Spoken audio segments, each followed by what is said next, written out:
मायावी जंगल और इच्छाधारी नाग नागिन। वीडियो को लाइक और चैनल को सब्सक्राइब करना ना भूलें। दोस्तों, कहानी की शुरुआत होती है ज्ञानपुर नाम के गांव से। वह गांव पहाड़ों के पास बसा हुआ था। पहाड़ों के बीच में एक बहुत घना और सुंदर जंगल था। उस जंगल में बहुत सारे नाग नागिन रहते थे। एक दिन एक आदमी वहां से गुजर रहा होता है। तभी वो कहता है कि ये वही जंगल है जिसके अंदर बहुत सारा खजाना है। अब तो मैं मालामाल हो जाऊंगा। ये कहकर वो जंगल के अंदर जाने लगता है। लेकिन वो जैसे ही आगे बढ़ता है वैसे ही एक अजीब तरह की रोशनी निकलती है और जंगल के चारों तरफ से एक सुरक्षा कवच आ जाता है और एक झटके के साथ वो जमीन पर गिर पड़ता है। वो कुछ देर में उठता है और डर कर गांव की तरफ भाग जाता है।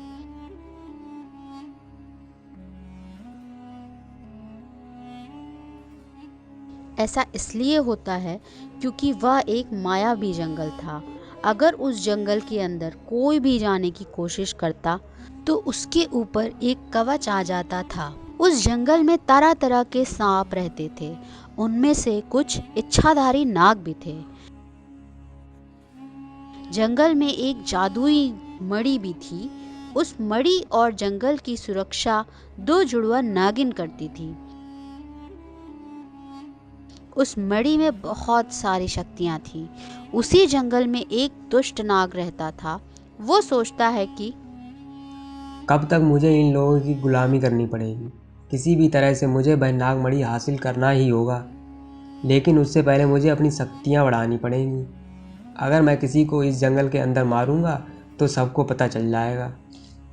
ये सोचकर वह जंगल के बाहर चला जाता है और उसे कोई भी जानवर या इंसान दिखता तो वो उस पर हमला कर देता और उसको मार देता। एक दिन वहां से एक आदमी गुजर रहा होता है तो वो उस पर भी हमला कर देता है और उसको पकड़कर जंगल में ले जाता है। उधर गांव में आकाश के पिता कहते हैं, बेटा, मैं बाजार जा रहा हूँ। तुम्हें कुछ चाहिए तो बताओ, मैं लेते आऊँगा। ये कहकर आकाश के पिता बाजार के लिए चले जाते हैं। कुछ दूर जाने के बाद वह दुष्ट नाग उनके सामने आ जाता है। वो डर कर अपना स्कूटर रोक देते हैं और वो नाग उन पर हमला कर देता है। आकाश के पिताजी स्कूटर सहित दूर गिरते हैं। वो घायल हो जाते हैं। लेकिन वो उस दुष्ट नाग से बचने के लिए भागते हैं, पर चोट लगने के कारण वो सही से चल भी नहीं पा रहे थे और नाग ने उनको पकड़कर जंगल में ले गया। इधर आकाश पिताजी के बहुत देर के बाद भी ना आने के कारण बहुत परेशान हो गया।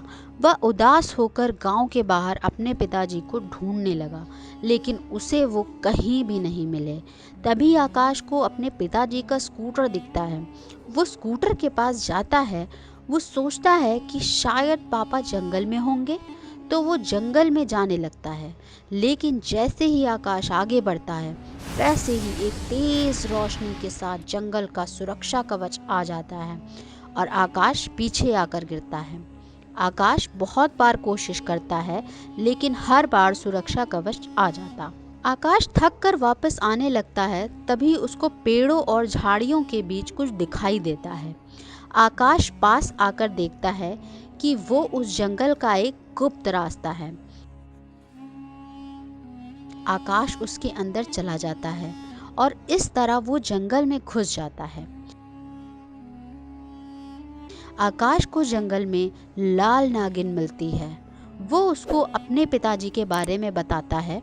फिर नागिन उसको उस दुष्ट नाग के बारे में सब बताती है और कहती है कि शायद वो नाग ही उसके पिताजी को ले आया होगा। इधर उस दुष्ट नाग ने बहुत से इंसानों और जानवरों को मारकर अपनी शक्तियों को बहुत बढ़ा लिया था।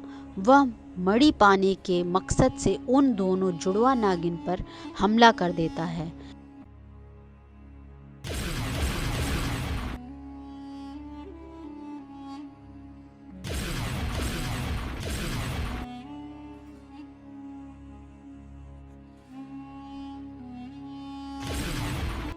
काफी देर बाद लड़ाई के बाद एक नागिन घायल होकर जमीन पर गिर जाती है। दूसरी नागिन नाग का ध्यान मणि से भटकाने के लिए उस पर हमले तेज कर देती है।